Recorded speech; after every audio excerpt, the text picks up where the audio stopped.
नमस्कार सबैमा। आजको दिन चाहिँ सुरुवात गरौँ मेरो आफ्नै विरक्त लाग्दो अनुहारबाट। र आजको दिन भनेको चाहिँ मेरो आँगन लिप्ने दिन थियो।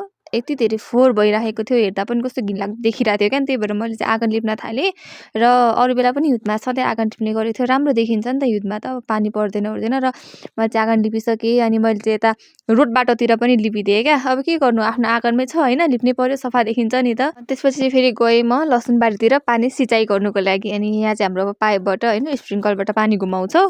अब यतिखेर त गाउँघरमा त अलिअलि भए पनि मुलको पानी आउँछ। अनि स्प्रिङ्कल लगाएँ क्या, मिलाएर राखेँ। त्यसपछि फेरि बाख्रालाई घाँस हाल्न गएँ। दिउँसोको घाँस अलिकति थियो अनि अलिअलि हालिदिएर अनि फेरि मेरो घरदेखि तल्लो घरको एकजना बहिनी छ, त्यो बहिनी जहिले सघाउन आउँछ क्या मलाई। अनि मेरो साथी जस्तो पनि हुन्छ नि त, एक्लै अल्छी लाग्छ। अनि हामीले चाहिँ यो भौडी सफा गर्दैछौँ किनकि यहाँ चाहिँ मल राख्नु थियो। अनि यो गएर चाहिँ हामीले यो मलहरू निकाल्यो। यो चाहिँ बाख्राको मल थियो, धेरै महिनादेखि डेरी बिरामी भएदेखिको त्यत्तिकै थियो क्या। अनि अब निकाल्न नि पाएको थिएन।